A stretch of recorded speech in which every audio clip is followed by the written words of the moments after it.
Yahoo! Prof here, and that should tell you why I had to start this video over 15 minutes into it. Maybe I'll make that available at some point. But sleep deprived me wants to make this video for you and wants to use this tomorrow. But I got never on the rails. Never was I on the rails. Well, we have everything opened up now. We have a Gertrude Ophelia right there. We have King Arthur James on his little scratching cardboard. He was a little bit more active when we started this video. And we cracked open that padded envelope. What are we taking a look at today? That would be the XEv2 wireless. I did bring back, technically this is the wireless's charge cable for this yellow XE. But I left my cable for the wired. Yes, that's not an XE wireless. That is an XE orange wired. I left that at work because I knew I had plenty, as shown off by the recent me using a Vaxee cable for my trackball. Yeah, look at that, Vaxee. Look at that. Trackball Vaxee cable. Just had to take the little fangs off the USB. Using that for this guy right here. And how you really do need to replace your cables when you have issues, and you might already have one. In this case, we're using the wireless's charge cable, which works perfectly fine plugged in, because that was still an intention back here with those. So I could leave the cable at work, didn't have to like rip it out of my desk, uncable manage it, etc. And then I showed this off with, we have the XE wireless. Basically, effectively, that was a very, I love that shape, knew I would, because they went back to a mechanical scroll wheel, and I like sort of ergo-ambi shapes, like ambidextrous shapes that are ergonomic, at least that's what I kind of call them.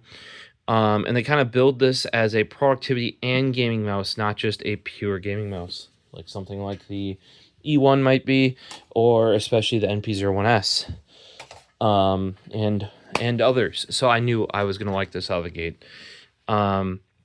At the time, though, Vaxee had introduced this when everybody else was starting to introduce reliable wireless, even though it might have only been 1,000 hertz or something, right? Everybody else pretty much had reliable wireless. We knew it was coming, though, because this cable pops right off.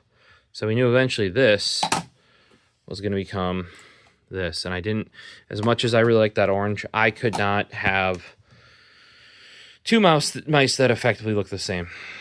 Then a bit into its development, you could pick up a second receiver. I did that. I was running dual receivers for a while.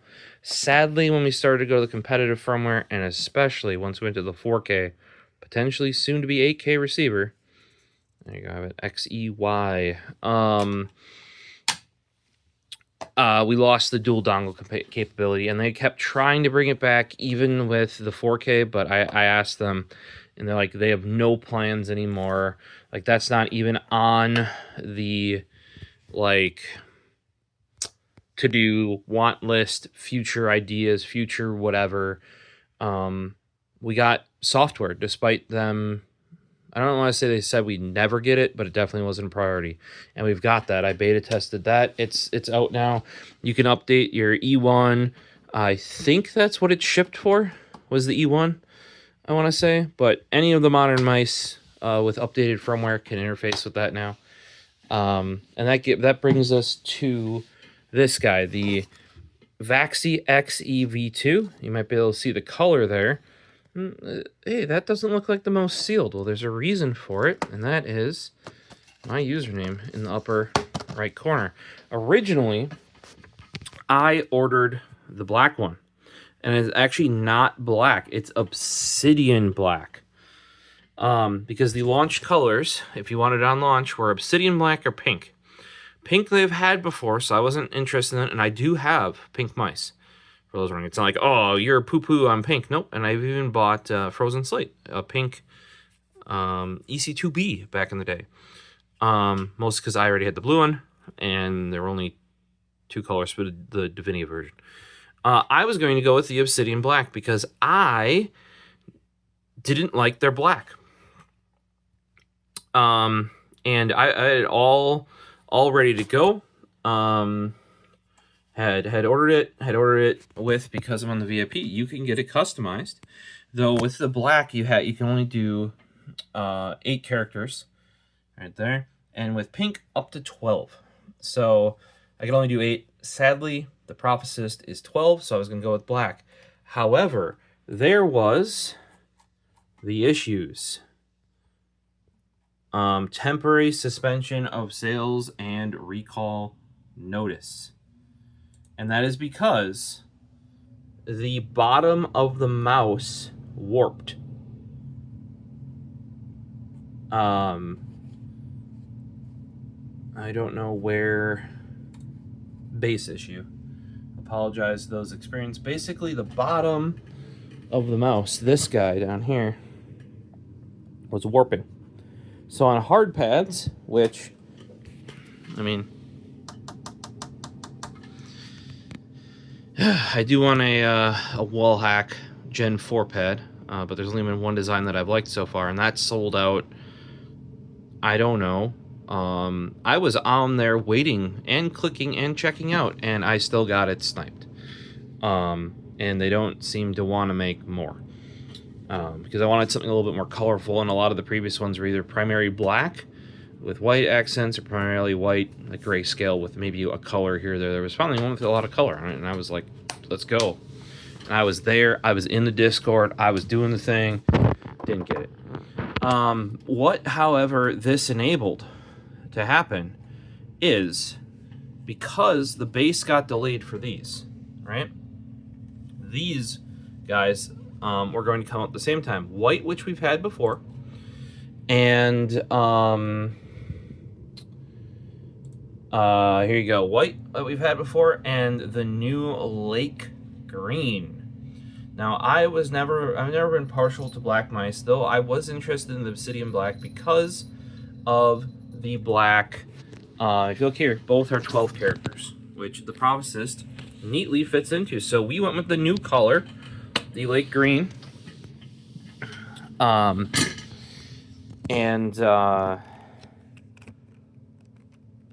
revised it because the white and the light green are now coming out at the same time on effectively the re-release date of the XEv2.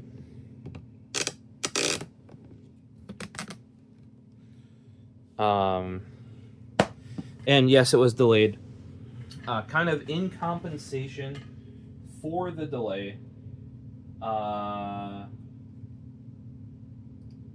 Let's check this out here.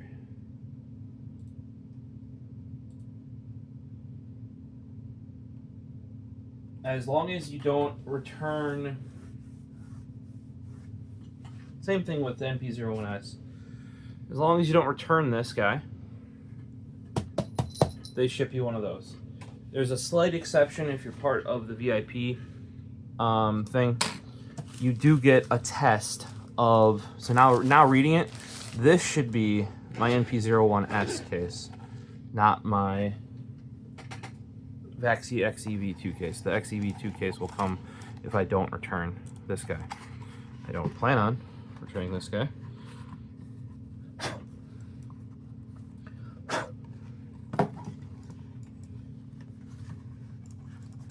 There you go.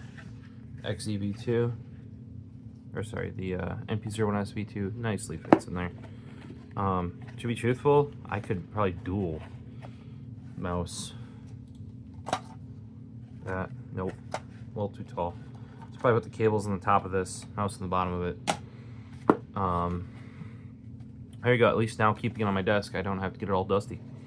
Now they do ship the new box, where if you don't get the nice hard case that they ship, let's see if this fits in here. It does. It's a little tight, but it does fit it. I wonder if the XEv2 will be any bigger. But this is actually from my NP01S because it didn't come in. The VIP does let you swap colors or swap variants. Like say if you want as long as you didn't get it personalized, They wouldn't swap then if you got it personalized. But if you didn't get it personalized and you ordered the black or the new Obsidian black or the pink and you didn't like those or something, you could swap the colorway. In the case of the NP01 SV2, you guys saw that I got the new, what was it, navy blue? Or something like deep blue, maybe it was called. And I told them up straight up right away. Yep, hey, I'll take it up on you know, initially, but I actually wanted the fluorescent green, and they said, yep, no problem. Actually, they are the ones that offered to send out the deep blue, and then once the fluorescent green was out, they'd ship me a return label or send me a return label, and I would ship it back. So no problem, packaged it back up. I didn't even unpack any of the accessories because I just needed the dongle, and I just use a normal USB-C cable for charging. You know what I mean? Same thing could happen here. The one restriction with the NP01S for the VIP members was if you get it personalized, which I did, no, you can't do that exchange because obviously they don't want to personalize a mouse and then not be able to resell it, right? That's reasonable. And as a, I don't know if everybody got one of these, but at least VIP members did. And I don't know if, like I said, I don't know if this was for all members, because I never, because of the personalization service that you saw here, right? I never got mine. Whereas people who did not get it personalized, especially if you were in Asian region, you would have already had it.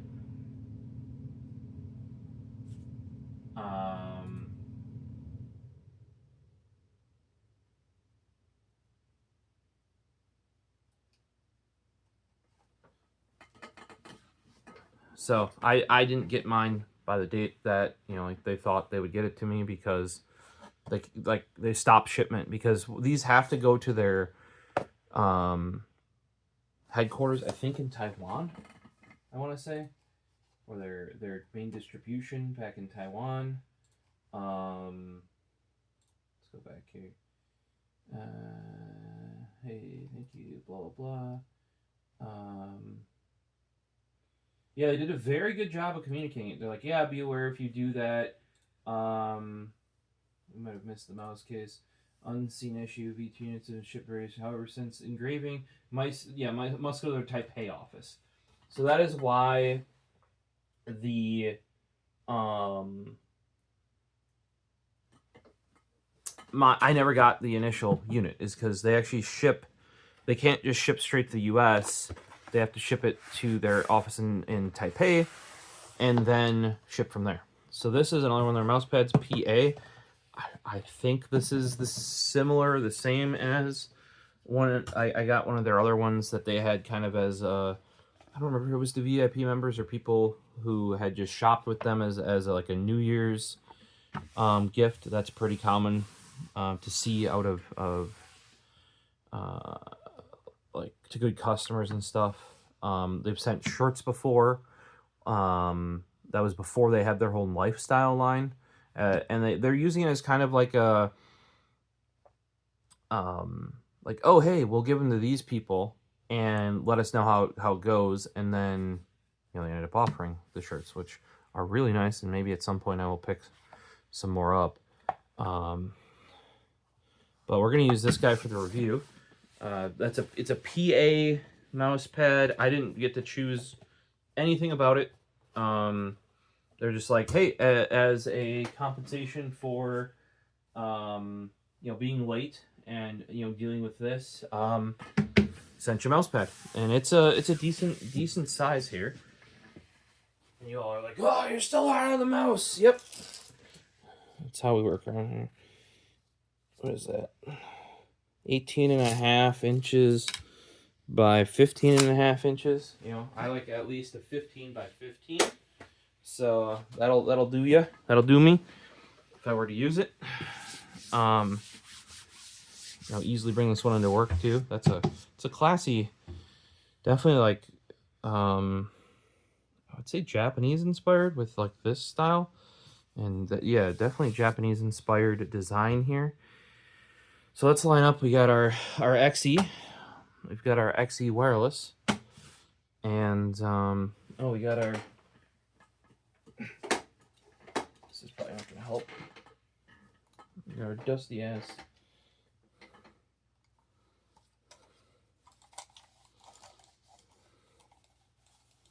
XE small.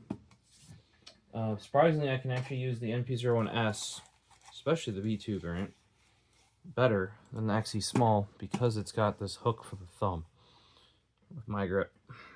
So, and I guess similarly to the XES, we got this mouse that is based on it, the Sora G.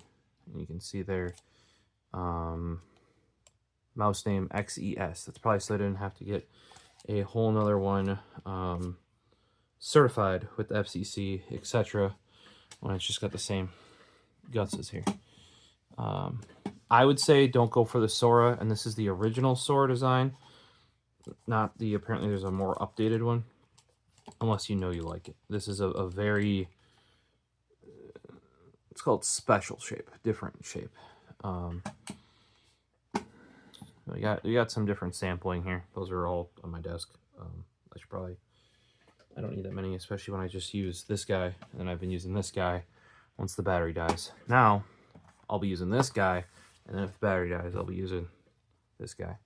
You can see, like this has been my #1 mouse since, you can see all this shine on it. Like and it's been cleaned and everything. This one has been used enough.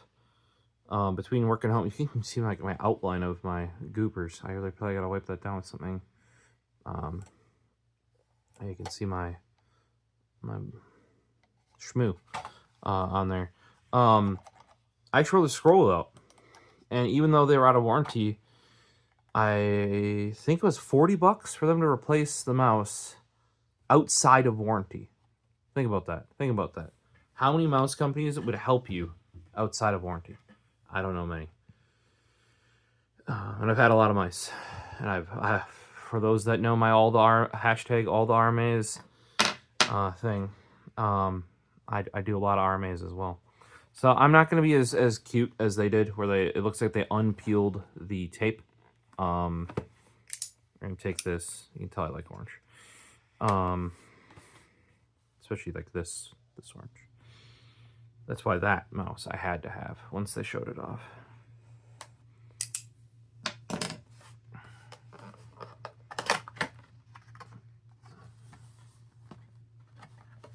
So this is very much like,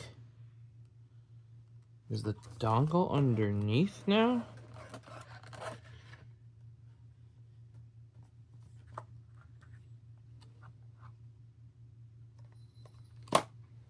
Okay, so the dongle is underneath. So on the NP01S, the reason why I'm confused is this guy's here. No, I don't have. See, I think the Sora came out after the NP01S V2. So let's swap those, even though it's based on a slightly older design.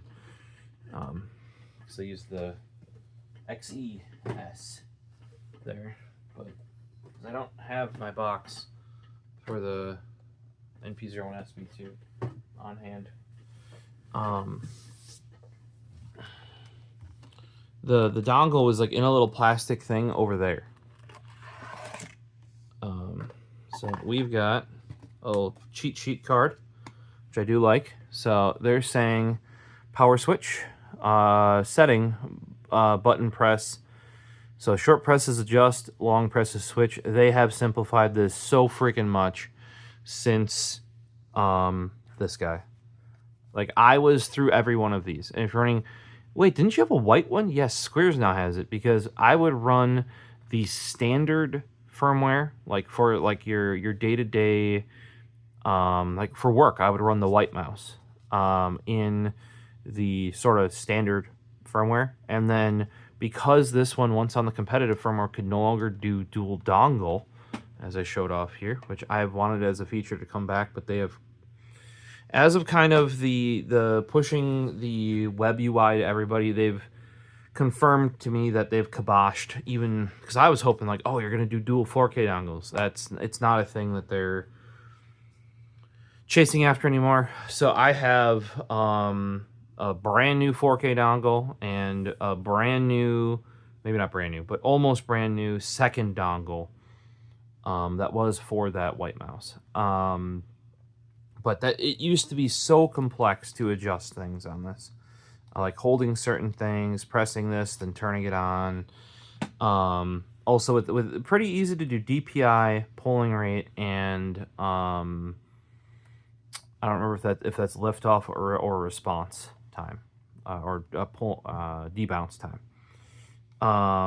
It must be debounce based on 0.24. Now it was 248 because they didn't have the 0 milliseconds debounce. That's something else about Vaxee. Their 0 milliseconds debounce is not like Roccat, which is now Turtle Beach, where they just don't have debounce. That's how this is actually still a debounce. Now, if you ask me how it works, I couldn't tell you. They probably have a video on it or commentary on it someplace explaining it. But traditionally, in the past, that's why they would not, until they figured that out, they wouldn't remove debounce. And they actually had debounce, if I recall, by default, higher up. Now, it's come down over time as they've advanced their firmware. But I want to say they had it at the 8 milliseconds by default. And they usually have very good, thoughtful reasoning for why. You know, and you got your DPI now. You got 400, 800, 1600, 3200. You got 4000, 2000, 100, 500. They have eliminated, as of the MP01S as well, the 125. Actually is SES. They've eliminated that already. So that's 500, 1000, 2000, 4000. See, 125, 500, 1000. So they've eliminated, basically what they found is 125 was like a compatibility thing, because 125 hertz is the standard USB polling frequency. Like we're talking, because full speed USB is USB 1.1. We're talking like USB 1.0 probably. But you know, mice have been 1000 hertz for a while. Why do they still have 500 then, you're saying? Well, you got the OG CS guys that that was the go-to, like on the Zoe mice forever. So maybe they're just used to it and they want to keep using it, etc. But they did finally get rid of, now that it ships with the 4000 or 4K polling dongle, they have nixed the 125. Now that was, I brought up before, when the XEs came out, they did that. One thing here, I don't know if you guys can see it, but the orange did change a little bit. This is the OG orange. That's a little dirty with hand schmoo. And this is the XES. This is a little bit more matte finish, it looks like. And a little bit redder. I prefer this guy, personally. This is my second one, remember? The other one, the scroll wheel made some weird noises. But I want to say I was a year out of warranty, or almost. The fact that they even helped me at all there, props, I say. But with the new setup off here, with the, basically it's power, and then you use long presses to switch through your different items, and then short presses to change them. Brilliant.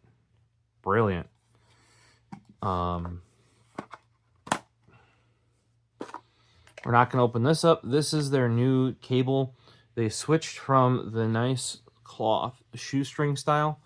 Back when you might have, back in the early days of wireless, people still, I don't know if they thought they would game wired. This is, like Wells stuff was kind of still being proven.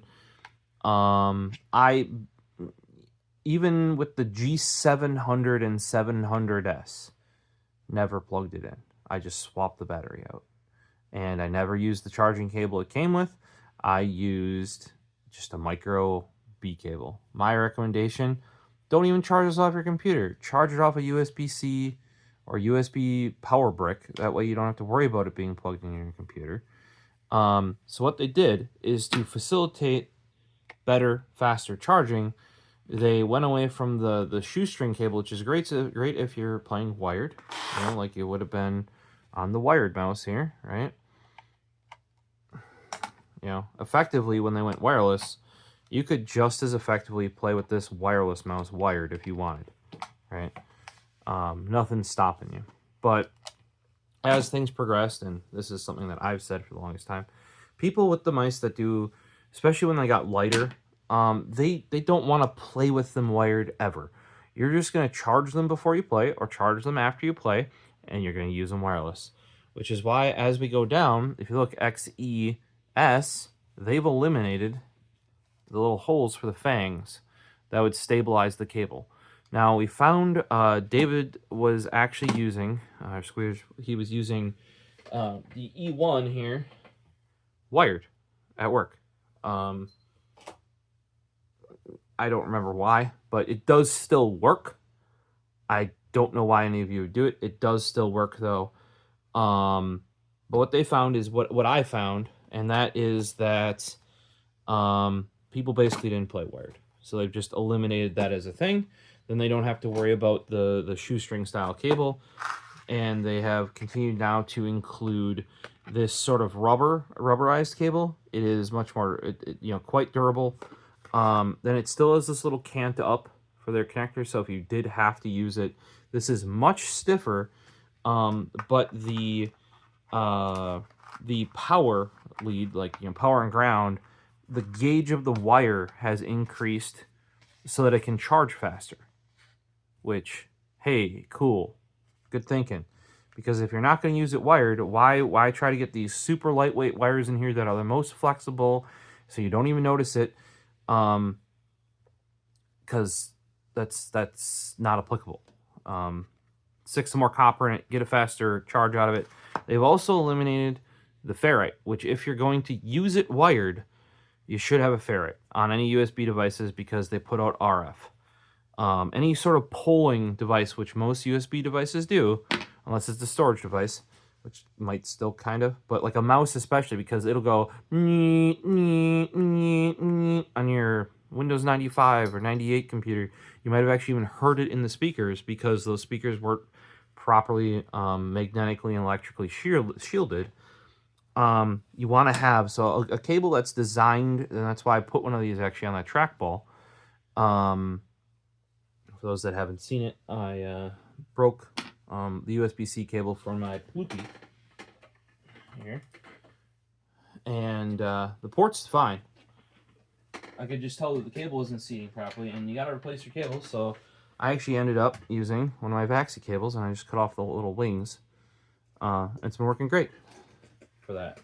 I love they got rid of the retaining rubber wrap, which you can keep it shorter or longer as needed, because the intended use is different. These wraps effectively come off when you pop them off. They don't stay on the cable. Worse wraps in my opinion, but you can see they've done it in two places. This box, if you've seen the NP01S, is designed to, if you don't have their hard case, this can act as your storage and your portability, your box to go from place to place, to LAN party, to event, etc.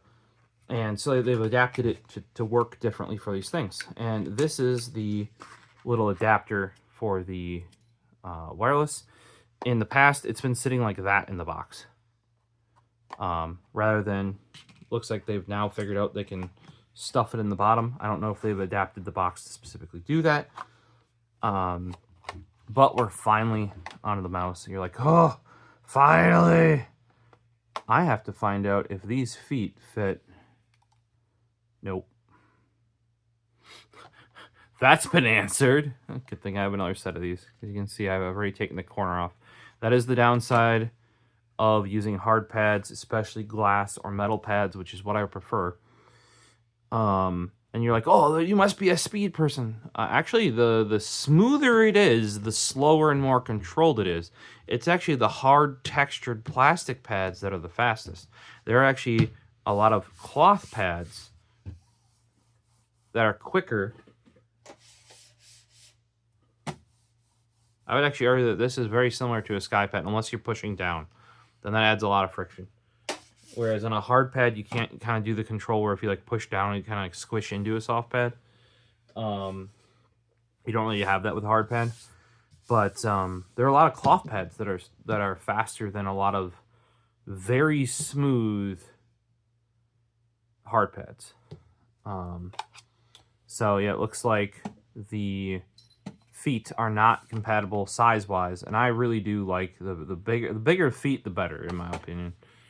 I mean, like, don't cover the whole bottom. Now that looks like it might be similar.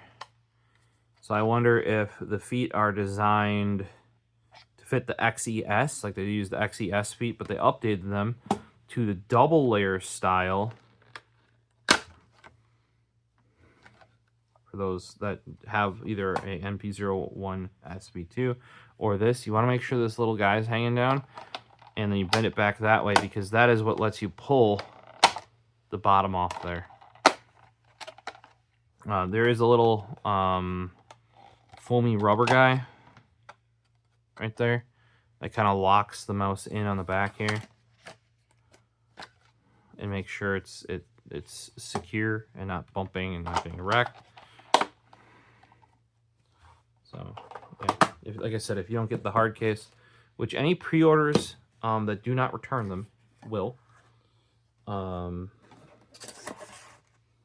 otherwise you can just use the box it comes in and repackage it up way easier than the previous Vaxee mice, minus the NP01 SB2, which has a similar box. I can already see some differences. But let's take a zoom on in here. There's my ID personalization. The Prophecist. So this thing is heckin' light.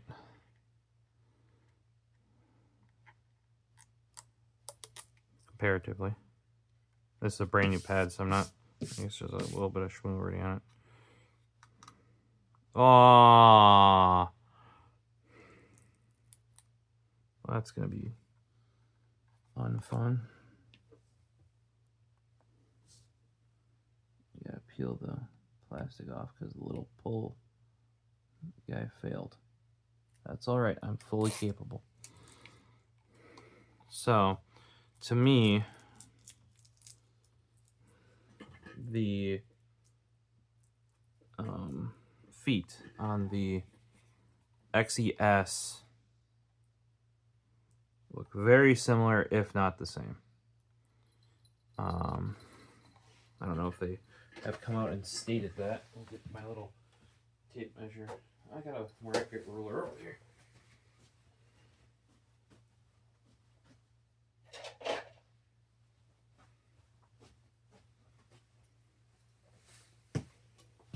You guys ever see this one? It's made by X-Acto. I don't think it's made anymore. It used to be available at the Wally World.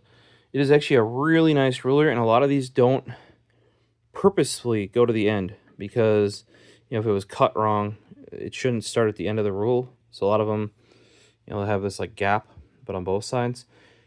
This makes it very useful. The one downside, though, is this is millimeters, this is inches. And when you flip it, that's millimeters, that's inches. Realistically, the millimeters should all be on this side, and the inches should all be on that side, if that makes sense. Because otherwise, if you flip it because you want to do this, but that's inches, but you want this edge to be millimeters, you can't flip it and that be millimeters, if that makes sense. It's the same image on both sides, but otherwise, very stiff, high quality, very accurate.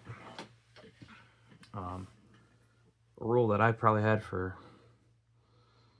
over a decade. I got 2 of them around here. So stainless steel, very, you know, quite nice.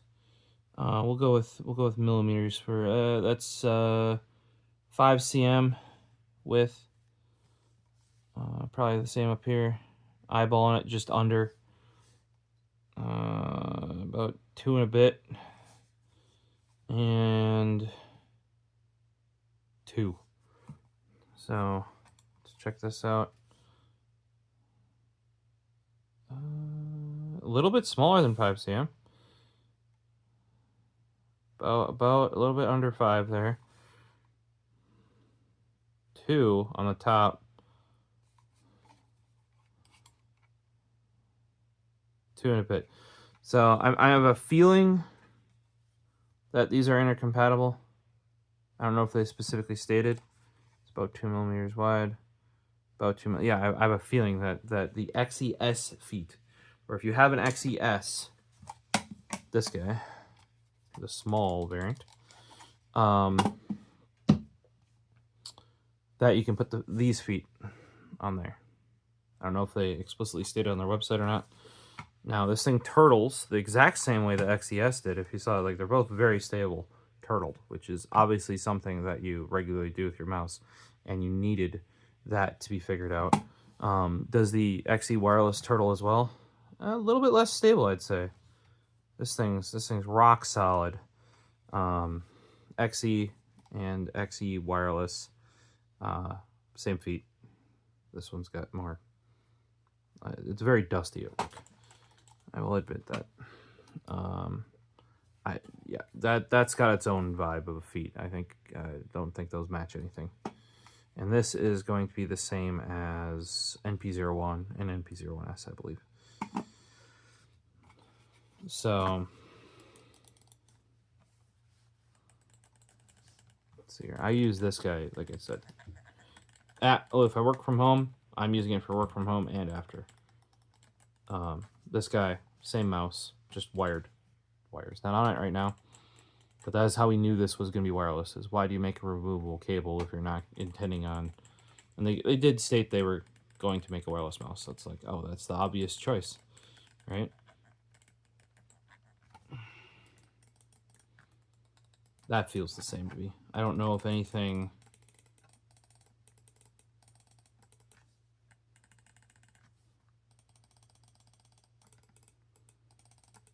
If you want to know specifics on everything I changed, I'm not your man. Their own videos are. Because they go into super detail on this. One thing I can tell you is they went back to, if you look at which I'm very used to this scroll wheel.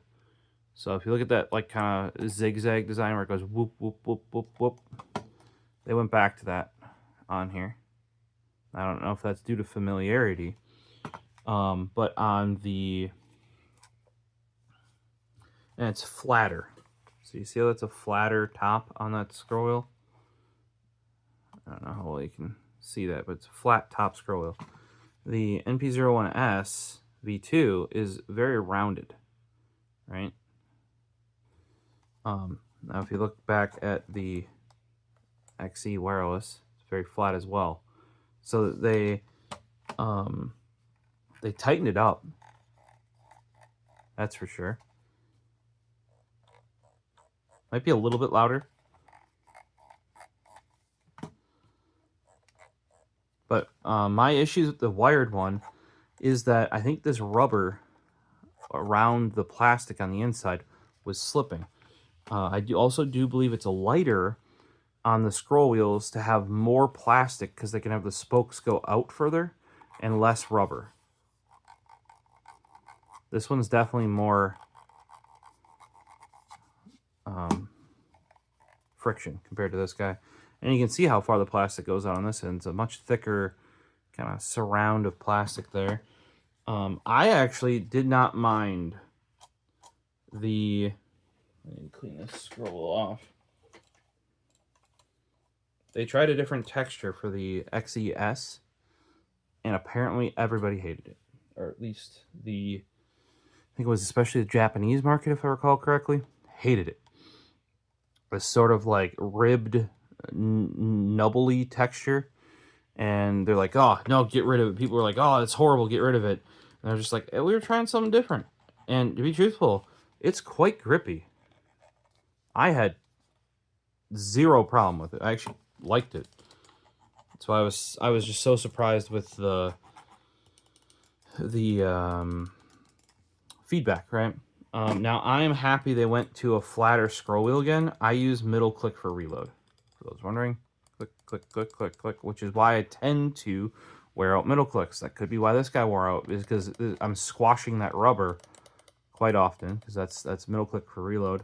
Usually for an FPS, middle click reload, forward is going to be throw tactical, back is going to be throw grenade. Or no, sorry, scroll forward is throw tactical, and like Call of Duty, throw tactical. Back is change weapon. Click down is reload. That is melee, and that's grenade. That's just how I've ran it for years upon years upon years. If we go to CSGO, it's a little bit different. Or it would have been CSGO back when I played. You know, the slight different layout because you have to actually specify certain weapons, you know, like 1, 2, that sort of stuff. You can switch the last weapon, but you like switch the weapon and then use it. You don't use it by just like doing that generally. Another improvement that was on the XES that made its smaller size more palatable, even for somebody like me, for reference. If you want to call that the wrist, or if it's the base of the hand right here, we're at 18.5, but I don't think that is how people measure it. I think they measure to the wrist, which some are at 20. Just for reference. So this guy, for me, too small. NP01 SV2, similar size, but because of the additional ergonomics, I can really get this guy in there and hold on to it. Whereas on the S, I actually found I was a little bit snappier with this over the standard XE. Like this guy, there's a weight difference there. That I can tell you. This guy was not lightweight, even for its time. But they really didn't want to compromise the battery life, because that's how a lot of people during this era, when this came out, managed these significantly lighter weights. Was they didn't want to cut holes in it.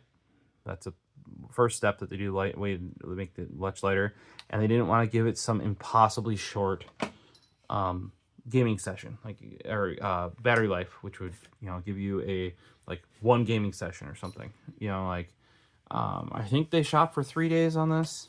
I usually get better part of a week. Now, a lot of that, you got to remember, I'm not pure gaming a week.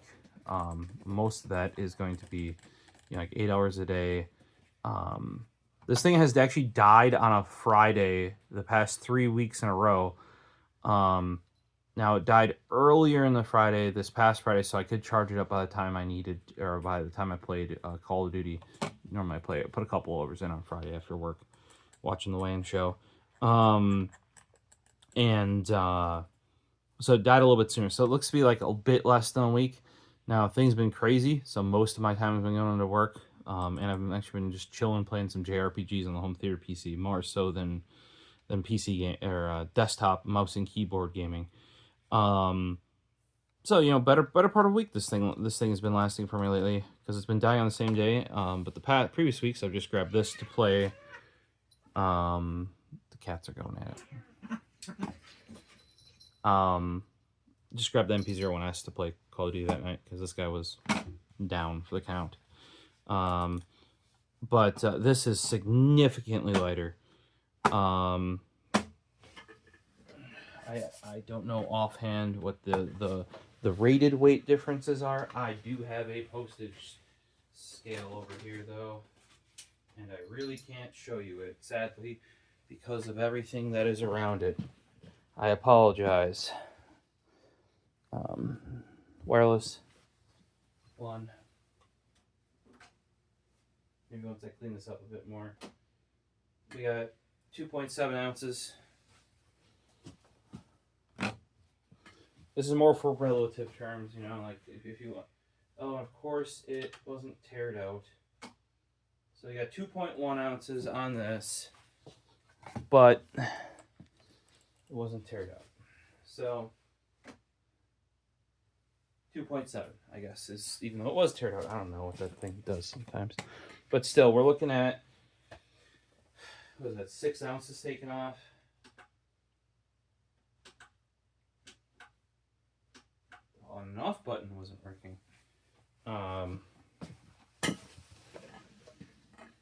What is that?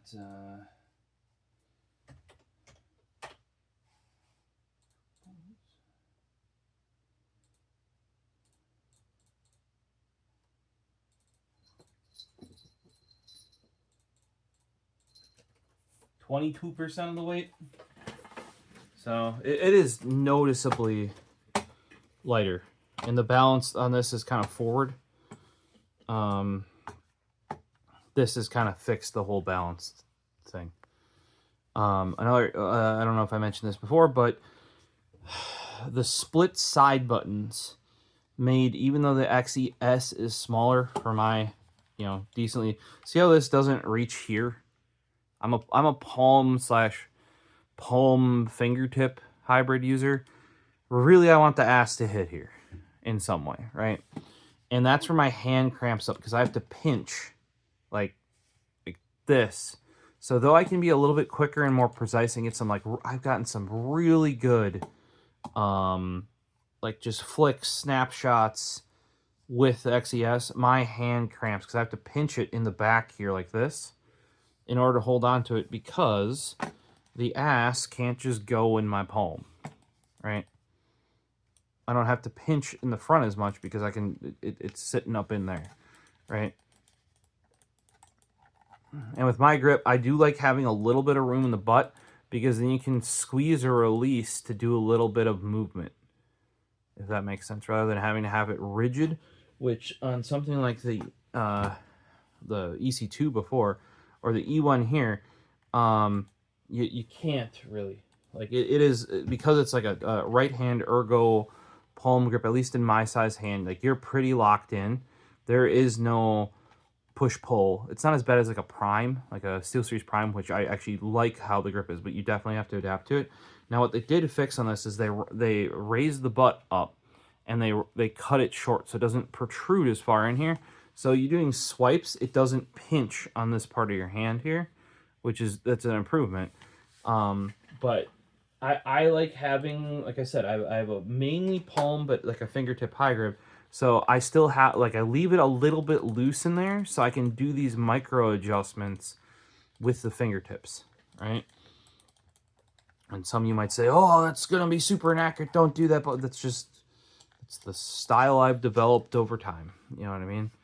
And I'm no longer attempting to be pro or super competitive, or, like, I would actually rather go off of, like, hey, is it going to cramp my hand up, etc., over some of that, like, not 17 anymore. But I love that they have split the forward and back buttons. That is something that I loved seeing on this. Part of what makes this smaller mouse usable, even though your finger is even more up in it because of how it tucks in there. Oh, that's also how I can use this. Remember I was complaining about this? I have to pinch more here, and it puts stress on, like, in this region, right? You don't have to do that as much on the NP01Fs, because this part of your hand is cupping it and pulling it in, right? So you don't have to pinch as hard on, like, I can hold it like that alone, right? So that's what makes, with my bigger hand, the smaller NP01S V2 viable, right? And why the XES, though I was successful with it over time. The middle click on the XES is kind of butts. Much better on there too. There's just a lot of weight on the XES design on that middle click, and it's very much better here, less weight.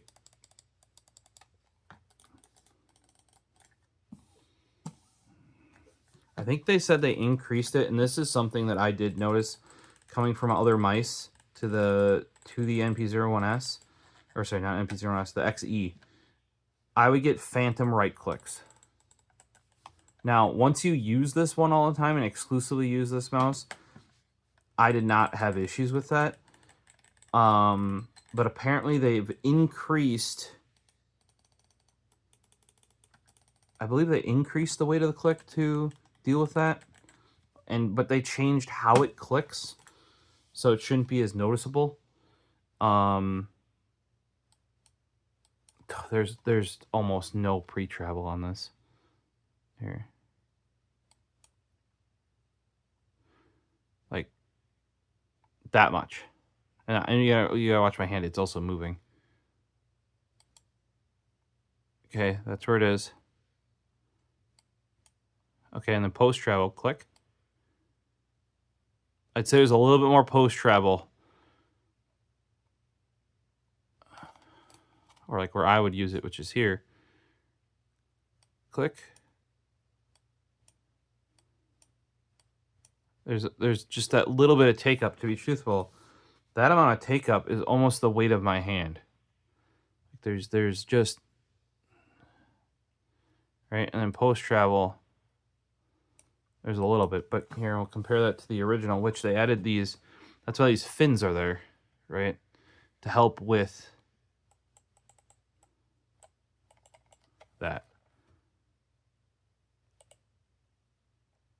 So it's like there's more pre-travel and it's more sensitive. So it's just a little bit harder to...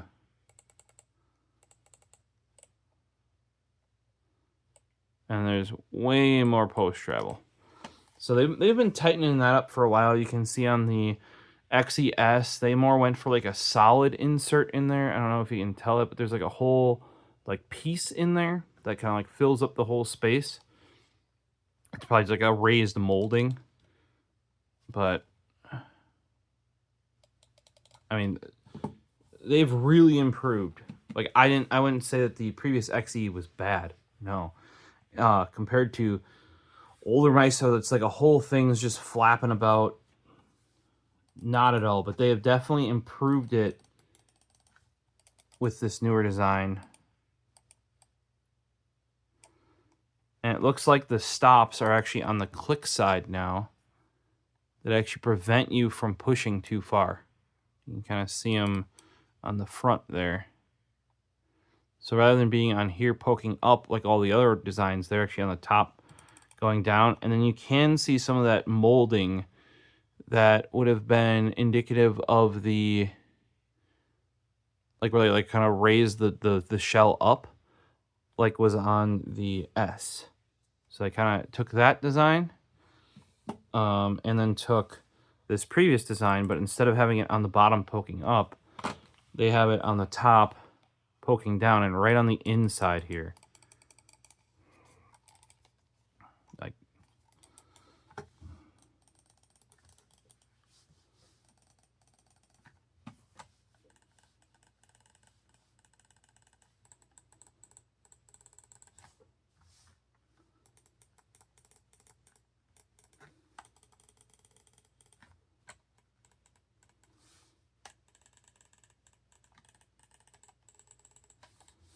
so it's that weight's a nice improvement. They have taken, and I don't know why they necessarily did this, but I did notice this. They went back to, okay, so I actually like that. They went back to a power switch. I approve. I like that. Okay. I much approve of the power switch. See, the XES has a power switch. You just it's on or it's off, right? Then they went to like a hold system where you hold it and it turns on, and you hold it and it blinks and turns off. I was never too partial with that hold thing. I did like that they put the DPI button here. So then you can pick it up, flip it over, click, click, click, click. because I often switch between 400 DPI for games and 1600 for the desktop. That's just because I have multiple 4K monitors. There's 1600. At some point, I toyed with 3200. 1600 is still fast enough, in my opinion, for going across multiple 4K monitors. Even with a relatively small mouse pad, like a 10 by 12 I have at work, no problem. I'm still probably within 50 or 60% of the mouse pad most of the day, right? So no problem at 1600. This guy, E1, same configuration as the NP01 SV2, with the kind of like hold button and then the single button. So, or the adjustment button. So they've simplified it even further. You don't even have one button to like cycle through stuff and then one button to set stuff. You just got an on and off switch and then a button. And as it said in the guide, it's long press to switch which thing you're adjusting and short press to adjust it. That is about as simple as it gets. And instead of having multiple LEDs like they do here, where they have, you know, DPI, they have 500, 1000, 2000, or 4000 is all lights, because this is back when you could have not had 4000. That's kind of how they had to implement it here, is, you know, because it's 125, 500, 1000. Then they had like 2000, and then 4000 was all of them, I think, or it might have gone left 2 is 2000, right 2 is 4000. I'd have to look at the manual. They're all a little bit different because, as Vaxee said when this guy, and possibly this might all go all the way back to the NP01 SV2, but I think a big thing it was on the XE is just because they came out with a new mouse does not mean they just want to make people aware, because people are also complaining about like, oh, I couldn't get it in the pre-order and stuff like that. To my knowledge, it's all been pushed back to this. Yes, you do have to buy the 4K dongle, right? I mean, you don't even have to. They have done most of the updates to the 1000 as well, if not all. If you're happy with this, unless you're like me and collect mice and or have a need, you know, once I have my second system set up, now that I'm used to a Vaxee XE at work and a Vaxee XE at home, and I go with 2 setups, I would like, just like I have a happy hacking keyboard everywhere, I'd like a Vaxee XE everywhere. So desktop, second desktop / work, home work setup. Look at that, beautiful. So I kind of had an excuse, I guess, to do this. Oh, another obvious thing, right where my username is, they nixed this sort of function button. Now, this button, if I recall, was used in pairing the multi-dongles. Like, you go beep boop, beep boop, beep boop, and then like turn it on or something. There's like a button combo. And then this would also be programmable to page down, possibly. It might have been swappable to other ones. That was something that Rocket Jump Ninja had on his mouse as well. Might have had it on F11, which would have been an F10, maybe he had it on. All of those F buttons are used. Anything on the all the way left side, like F1 through 4 is used. F10 through 12 is used. 5's used. Like F6, like they're all, I mean, but like especially like the 1 through 4 and the 10 through 12 are like very used. Okay, I don't know why that was selected, but so I got rid of that. That was on the XE Small. I think it performed the same function. It might have been doing something else, but they've eliminated it. It's fine. I never really particularly used it when I scroll down. I just scroll like a normal human. I think that was to give people an extra function that they could program in game. You know, like not many games use page down. You could program that into another, you know, like bring up HUD or something. My guess is to reduce complexity and weight, they've nixed it, or not enough people used it. It wasn't seen as a you know, like a thing. The only time I used it is when it was used for pairing. Otherwise, you know, never really crossed my, you know, brain to think it. These dots are also, they're visible on this one. they're there in here. And that's how you would know, like, the front one would be dongle 1, the back one would be dongle 2. It would blink 4 times if it was successful. I remember doing that all the time. It was kind of a pain in the ass to switch dongles. But it was kind of nice because I could leave the one in the desktop and put the other one in the work laptop, and I wouldn't have to switch mice. Or unplug and replug. Like right now, I just use... Well, if you guys don't want to use the cable, take your 4K dongle, get yourself one of these guys, a USB-A to C, and there you go. You got a big dongle. Big dongle energy. You know, or you do like the Razer mice. If you have a USB-C port you can use, or like I have a USB-C hub, you just get a C to C, pop that in, big dongle energy. You don't need the cable, because I personally do not use, I don't charge the mice off the USB cable on my computer, and as I yeet my nice new pen on the floor, you gotta check out this video. It might be the video before this one, or the video after. It's the latest basic pen. They made a limited edition. Looks really nice in OD green. They took some feedback, because as they went dumber and dumber on the mouse, not in a bad way, in a good way, because for competitive mode, basically the less logic they put in here, the more responsive the mouse got. However, it got to the point where the mouse would no longer charge on an external, like, not computer charger, because the logic in the mouse was actually I don't know if this is for sure. They didn't confirm this part, but from my understanding and stuff like that, basically they're turning off like all the assists, all the like, because they're getting like basically the less things they tweak in the competitive modes, the better. The more responsive mouse fits, the less latency, the rawer it feels, etc. And I can agree with that, because I had a white one and a yellow one. I was testing these, and I'm like, holy shit! Like, this actually, I've never felt 1,000 hertz feel so different on this, like, the same mouse, right? So what ended up happening was they turned so much off that this could no longer charge not through a computer. Okay. Then they fixed it so I could just plug it into my, USB-C wall wart, USB-A to C wall, like whatever. Just plug it in USB-C cable. It should be able to charge. It's USB PD. That is a standard USB-C, like VESA sized hole. And they fixed it. But then when the 4K dongle came out, things reverted a bit again, and it didn't work. And I forget which mouse it was. It was probably the XEs. But even in like one of the mice, when it came out, they announced that like the firmware or whatever that was coming with it had fixed that, because that was a big gripe for me, because I just plugged in my wall wart. I have a 140 watt one. There's zero reason it shouldn't be able to charge this, and you know what I mean. They worked it out, which they take feedback all the time.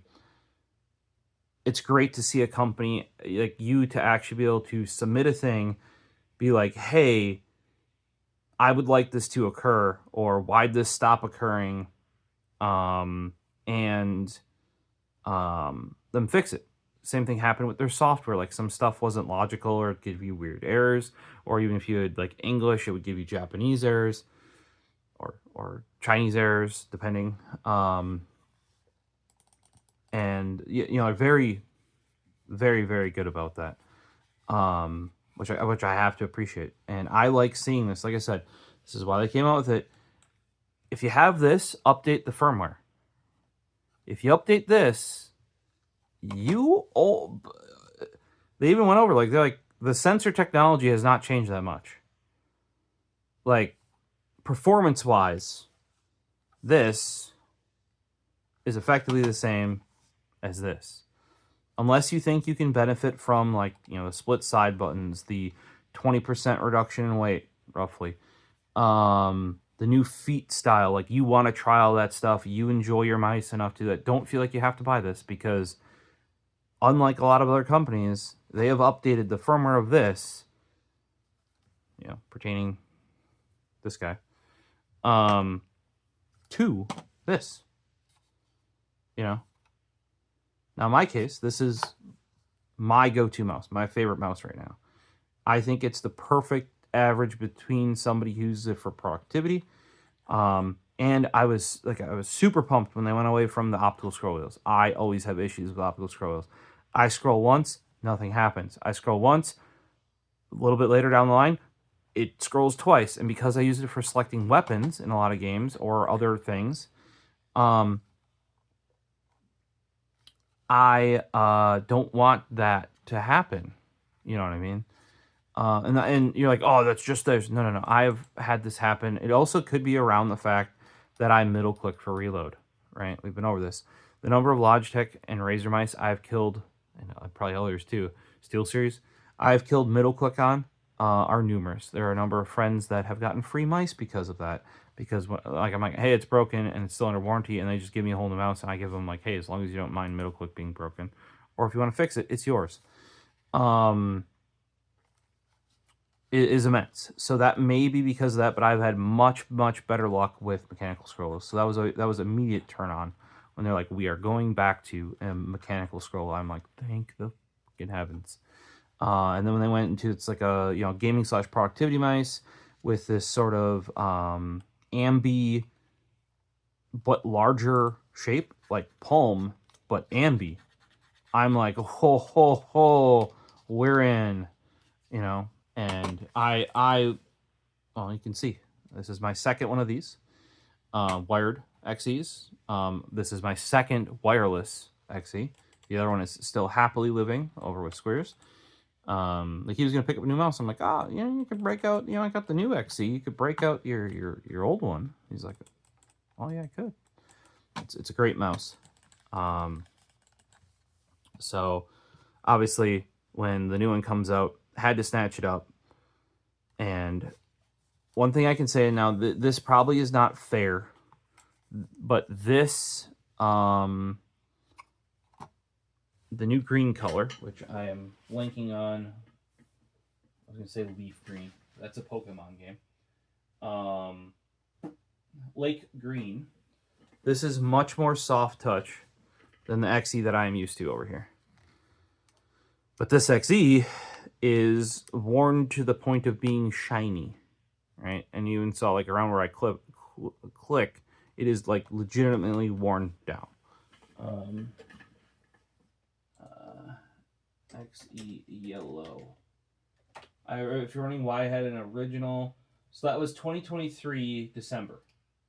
What are we in? So we're still under the 2-year warranty because it's just that's a year and a half that I've basically used that straight. And prior to that, I used my white one. Why'd you get a white XE before the yellow one?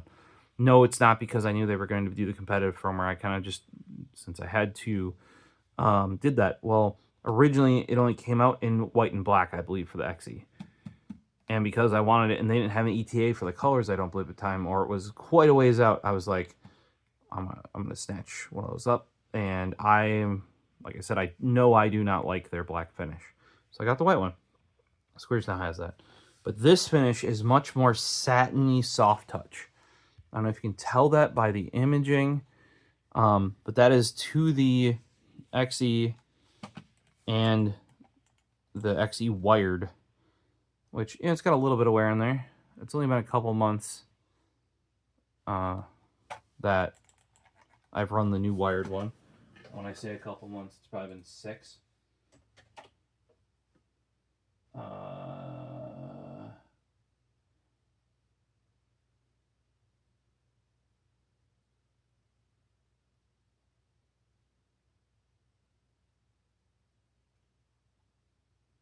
I actually don't know. Why are my results in Google not so it was 12/3 of 24. So yeah, it's been 6 months that this thing's been in service. And you can see apparently that's 6 months wear on there. You can see a little bit of a spot coming in. That's schmoo, that'll come off. That's just skin oils and mostly sweat, actually. Like, that's dried sweat on there. Tasty. Lick that right off, right? But you can see some of like the places I grip, like right there too, it is starting to shine a little bit. That's 6 months of use. This is 18 months. But this feels more soft touchy than either of those two ever did. And I would argue more than the fluorescent green as well. This is the lake green. I don't know if you can tell via, but there's actually more texture there. So we'll see how this is. It's not doing what the deep blue did, where that I did not like. Not like me personally, but my hand oils did not agree with the deep blue. If you notice, the deep blue is not back. I don't know if that's just feedback from me or others. The fluorescent green I have no problem with. There's no all this like hand oils and stuff like that sticking to it immediately. But that deep blue, to be truthful, had I not had the issues with the oils, I may have not swapped it out, because that was the new color before the fluorescent green came. Now, we all know this is fairly close to the yellow that I, yellow, green, fluorescent yellow. Those are kind of all on the, like with the orange as well. You kind of get my vibes, like here, for example. James Palmer in this sort of fluorescent green colorway that's bordering on yellow. See, kind of getting the vibes, right? This is the closest that anything's been to the yellow that I like, except there's a little metallic in there. That's sunflower. I want to say the Rust-Oleum color might be sunburst. Yeah, a little. It's like an orangey yellow. But this is even a little bit more soft touch on this. The what is it? Lake green. You're like, shouldn't you remember this shit? I have short-term memory problems. You can't tell.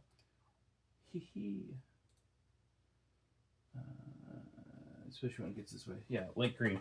So I will say too that the engraving comes off, I would say, like a light gray.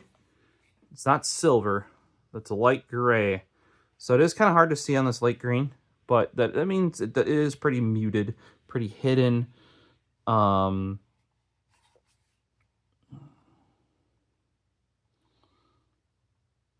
So, yeah, these new feet that have been on the NP01S are really nice. I mentioned it on the NP01S V2, sorry. That it's very similar to something that back in the day, who was it? Takasta mentioned it. This is a trick that they used to use. So you can always have different size or different thickness mouse feet. And the play back in the day was you would put a standard thickness replacement on it, and then you would actually put what this reminds me of is because they're actually like doming it purposefully rather than making it perfectly flat. Like they're purposely doming this edge, rather than like something like this, which they're aiming to be perfectly flat, which actually has raised edges. And what I mean by that is because this gets sunken in. I don't know if you can see, but the middle of that gets sunken in, so you wear the outside because it's actually taller. Like there's a little bit of a lip around there. So by kind of having a 2-layer and popping up the middle, you're trying to get like where the edges aren't just wearing. Like you can very clearly see what they're trying to avoid on my XE, and this has been this, on any of the bigger mouse feet. This is kind of anything since like at least the 3310 era of sensors has kind of ended up like this. So that's what they're trying to avoid. And back in the day, it was a common, I wouldn't say a common, but it was a known trick to put on like your standard, like say 0.5, 0.8 millimeter foot, and then you actually have like a 0.1 or a 0.2 millimeter that once like this wore, you wouldn't take this off. You just put one over the top. Now this is before adjustable lift-off distance too, so by making it a little bit taller, it would still track to a point. You couldn't go way taller, but it would still track to a point, and it would technically reduce your lift-off because you're already lifted off, right? Like a common trick with the IntelliMouse optical was to run double feet. Just double your feet up out of the factory. It would reduce your lift-off a ton. this technique reminds me of that, in that the effect we took a thick foot and put a very translucent clear one over top so it doesn't sink in the middle, and it's already backed by something. Now you can't just replace that top layer. If you replace these, you have to replace the whole thing. You know, whatever, fine with that. Oh, something here to this, you might have noticed this or not. So the ones that come with mice now, they come with 4K receivers, are gold. The replacement 4K receivers are silver. So they still had the dual dongle in mind for a long time, because you would have been able to tell, you know, which one was dongle 1 and which one was dongle 2. Unlike what I have to do with my Sony PlayStation headset, where I do have 2 dongles, there's no way to tell the dongles apart, so I just used a whiteout and put 1 dot on one and 2 dots on the other one, so I could tell which one's dongle 1 and which one's dongle 2. In this case, unless you got both aftermarket dongles, which I was planning on doing with my original XE, where they'd both be silver, but normally you'd have a gold stock dongle and a silver secondary one. Not really a thing anymore, sadly. I'm kind of bummed about that, because like I like the dual dongle thing, but apparently once they hit the 4K sensors or the 4K dongles, either there wasn't demand or it's not all that feasible. They are focusing on getting these to be 8K. As I just killed you guys. Jeez. But yeah, they are focusing on trying to get these to be 8K. And I will have to label this guy up with the XEv2 LG for Lake Green under there. Let's see if some charge. Let's see. So red. Is red good or bad?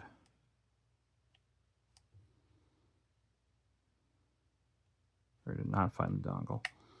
Hold on. Dongle Daikazoku.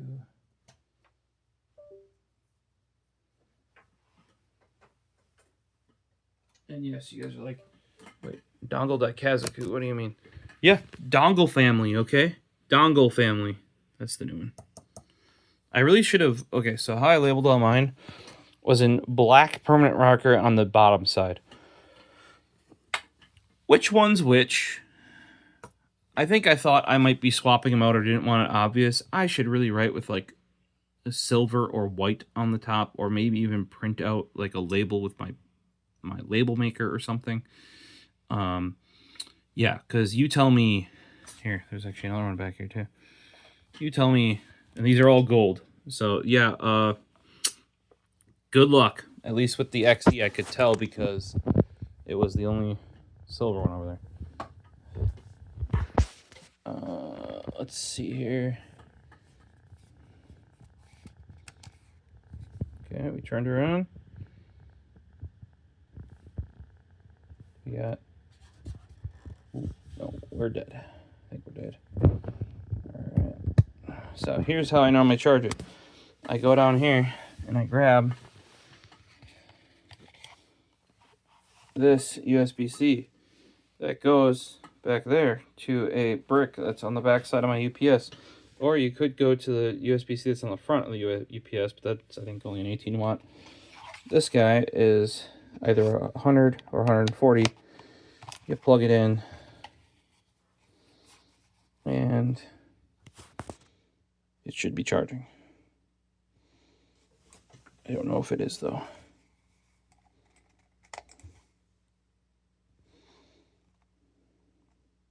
Oh, the laser's on in there.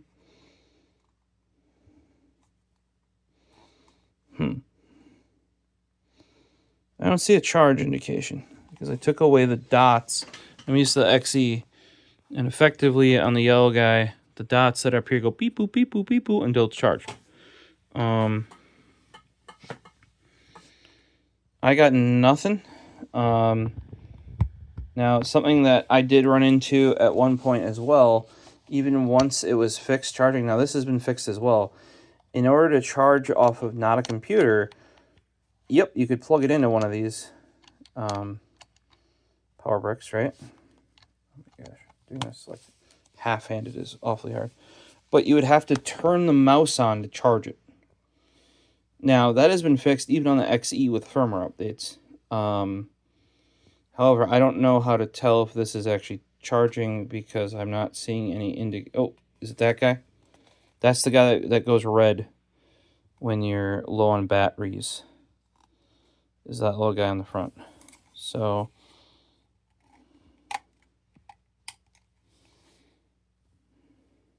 nothing. I may just charge it. Okay. We got tracking when it's plugged into power. So I think it was just that low. I mean, it did make a trip from manufacturing back to Taipei and then to me. So, okay. So we got DPI control. So red's always 400.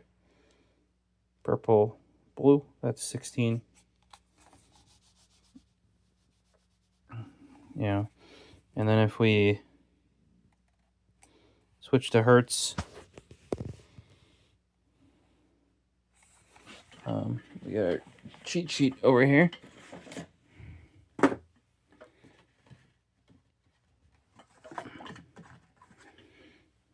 So it's ready on 4,000. So basically out of the box, it comes configured how most people would want it. 400, 4,000, 0. Like I said, that's what I would game at, to be truthful. That's probably what I'd tell you to game at. Now for the desktop, I do bump it to 16. I think for the desktop, Squares bumps his to 1,000 just to save on batteries. Yeah. So that would be one nice thing to maybe see if you could set up like, because I do have the software now. You could set up between like desktop and gaming profile. That's where something like this top button, if it was programmable, and you could click it and it would go from, gaming profile that chews up all your battery, and you click it and it would go to desktop mode that doesn't. That also switches your DPIs or something. It would be kind of nice. Now, I'm not saying that's needed. We got rid of the button, and it's not like something you can't configure. The one thing I do actually end up restricting, because you can actually reduce the DPI steps. And I go in there and I just make 400 and 1600 available because why not? You could also reduce the hertz then. Like if you only use 4,000 and 1,000, or you only use 4,000 and 500, just reduce it to those. If for milliseconds you only use 0 and 8 or something, you can configure it and like reduce it down. I prefer configuring on the mouse. Oh, look at that. We're charging now. We got a thing. So we were just that low. Okay, so it is on. What if I turn it off? See? They did fix that. The mouse does not have to be on to charge. It was just that low. It needed a little kickstart. I will let it charge overnight here. But we need it for the rest of the video.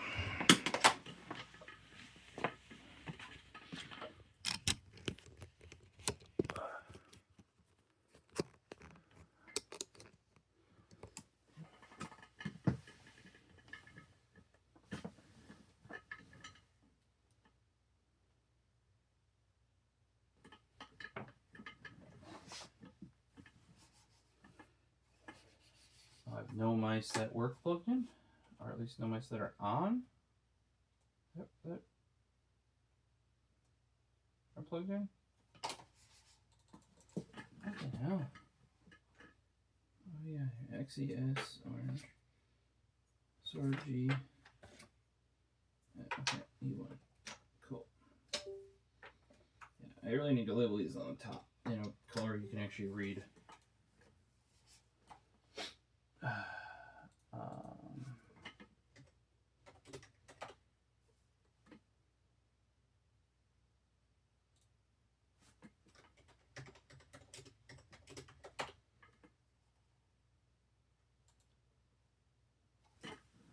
So, for context though, mice are getting ever not cheap. This guy's $140.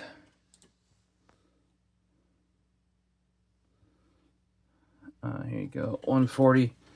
The lake green is already sold out. Watch their YouTube videos. They're ever more informative than I would ever be. Yeah, competitive mode. It basically comes in competitive mode out of the box. 59 grams. So I told you, what was it, 2.1 ounces, I think. 4K 30 hours,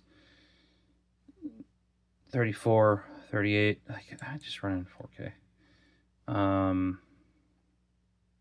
You can still do standard mode. See, they still keep that. They got red. Looks like they kept the fluorescent green. They ditched that.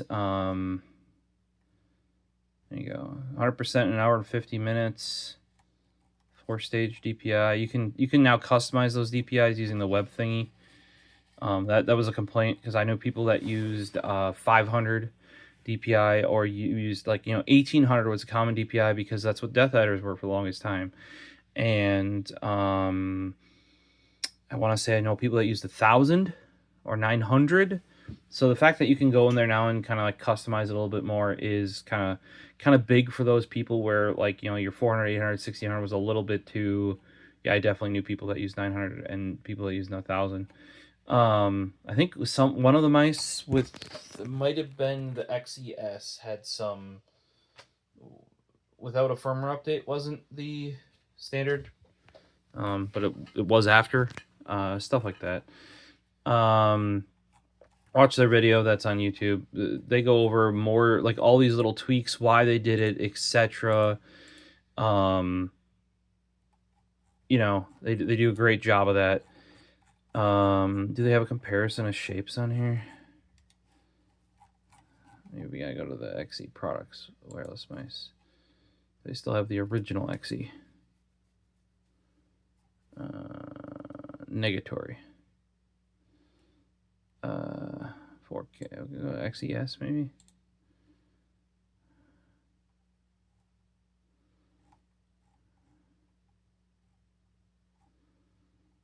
So yeah, here you go. There's the XE, 76 grams on the XE. I don't think they have descriptions on this guide on the different shape types. They used to give you. That's why I was trying to find the XE one, not the XE small one. They used to give you kind of suggestions on, oh yeah, this is preferred for that, and this is preferred for that. Style, strong back, asymmetrical shape on the MP01. I swear it was on the XE or something, but that's the kind of cool thing about Vaxee is it's a constant development, and almost all their stuff gets backported, if at all possible, to the previous mice. They generally have to have a pretty good reason to not do that. So I was just trying to find the thing for the XE where it was it's a productivity / gaming mouse, not just a heavy gaming focused mouse like their previously the MP01 and Outset. So yeah, let me know what you guys think. What do you think about the new lake green color? I can really appreciate the VIP stuff this time around. Super premium. You may be able to order it engraved. I'm checking here. Let's go black. New. Does not look like it. So that might be like a VIP specific service. They always reach out to me about that.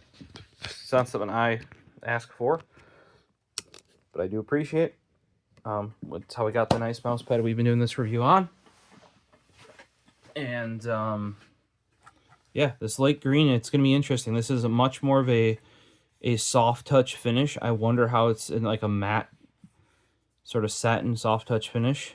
I thought it was just because maybe I've worn the yellow guy a little bit more, a lot of it more. But even compared to this is my fluorescent green E1.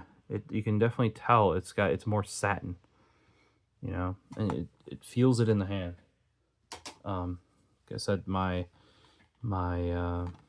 oil that I have very oily hands. It eats through. Okay, do you guys remember like they used to have glossy coating, which was like paint over raw plastic, and then they had the soft touch, which like nowadays 10, 15, 20 years later is actually getting like gooey. I don't know if my sweat's acidic or what, but it would actually like melt the soft touch finish. So that's why I would go gloss. And actually on a glossy mouse, once you like work it in, especially like how this guy is with that shmoo on it, the glossy mice actually get really grippy.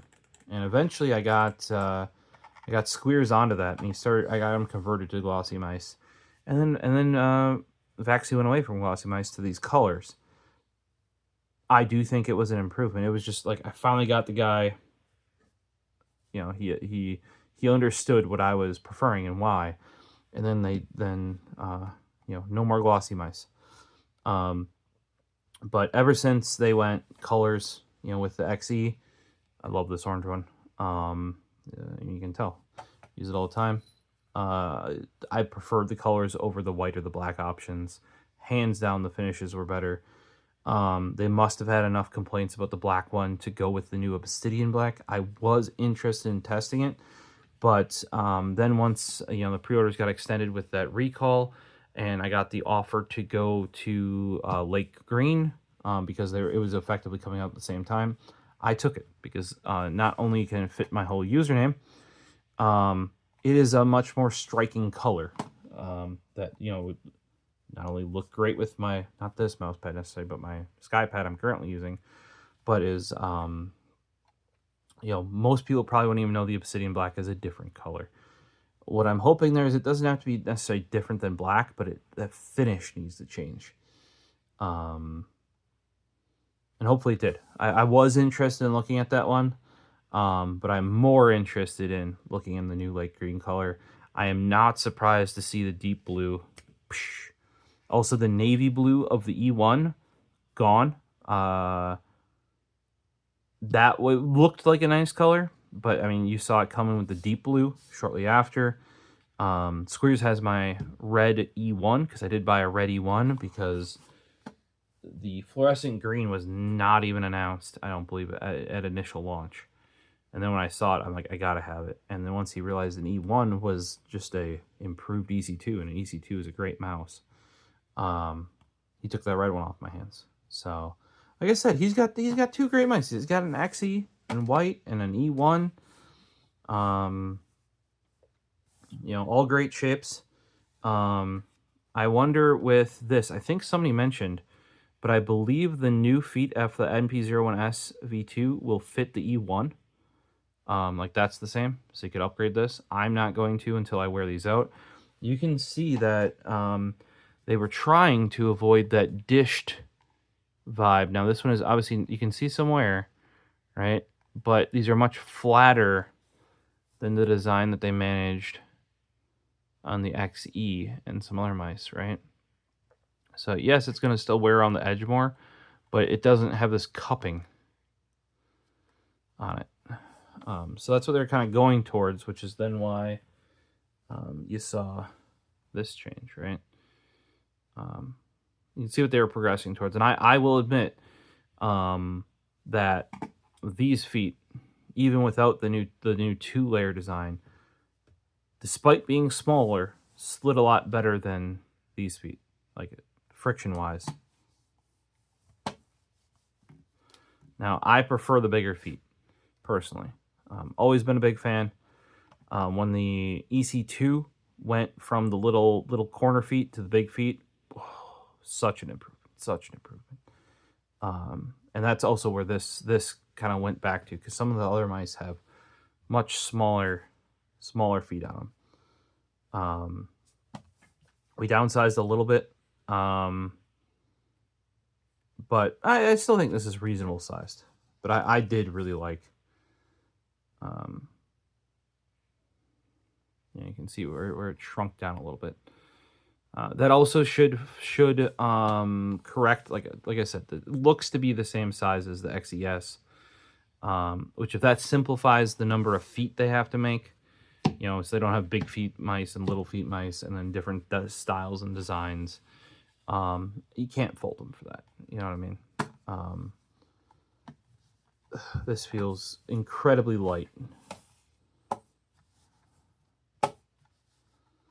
I want to say it feels lighter than the XES. I don't know that it is.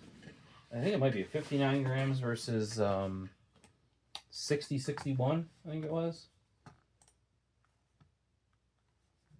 This thing is...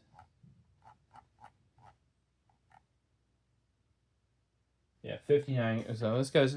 now the XEv2 is lighter than the XE small. So keep that in mind. Kind of amazing that they've come as far as they have. That's part of the reason why I pick up the Vaxee mice, is it's interesting to see, like, you can see their iterations just like you did back with the EC2. I don't have the EC, but I have the EC2A, and newer, and you can see all of the little iterations and changes and progressions that were made over what people call like the same mouse. If you look up like the Acura NSX, or it'd be the Honda NSX in Japan, you'll see that they're just making these. It's a great, you know, very very great car, but they're just making these small tweaks over time, and in some cases, significantly improving it in some ways. And then, like I said, a thing you'll find here. For example, I don't know if it's even in here anymore. I might have put it away, but yeah, I think I did. Here, I got a Hyperspeed Razor. Don't buy this mouse. I was gonna grab the Corsair mouse, the M75. Not the normal one, but the lightweight one. Maybe the other one's the same way, but it's had one firmware update on day one. Maybe it's had one since, but they fixed nothing on it. Whereas this mouse is vastly superior than it was on day 0. It can do things that other brands would make you buy a whole different mouse for. So that one will keep going on living. It'll become both my backup when this guy runs out of juice, and the mouse for the second rig once that is actually, you know, 2 separate desks and stuff again. And this guy's gonna come back to me with work, though. We're gonna bring this one in tomorrow. You gotta show off your new toys, right? So questions, comments, throw them down below. I'll do my best to answer them. If you need the technical juicy details, watch their own videos. They have them in a bunch of languages. They're legitimately useful and helpful. They go into even like ideas on why they did things certain ways, why they changed things, how they tweaked this, you know, that they had the, you know, like, oh, I don't need to repair it, all of that word for word. You can, if you're interested in their mice, watch their videos. They're very informational. And I think a lot of the stuff that they talk about, other mouse manufacturers should be thinking about. Because it's that small stuff of like, hey, we had bad feedback about this, so we've changed it. You know, like this scroll wheel design. Let's freak out some of you. Ooh, it's going to get you. It's going to get you. They immediately got rid of that.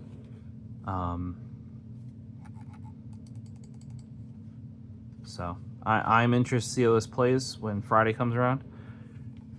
It's already Wednesday, so not too long, and we'll give it a shot. So hopefully we'll see you in future videos. If you like this content, I have plenty others. I know it's quite long. Hopefully it's insightful, useful, etc. I can try and give you some specifics if you throw them down in the comments. Otherwise, we do have our Discord. We have a specific mouse and specific keyboard channel and stuff like that, and we can give you suggestions. For those of you asking, like, is this for you? Is this the type of shape you use? That's number one thing. Shape is king with mice. Like, and I've said this in other videos. Some people think I'm crazy. Mice sensors have been good enough since the 3310. and possibly even a little bit earlier than that, because Death Adder 2013 was a little bit before that. But like once everything kind of standardized on the 3310, and especially the 3360 and variants of those, mice have been capable enough, right? Back then we were hoping for 100 gram or less mouse. That's still a viable mouse today, fully, right? So shape is king, and this is my shape.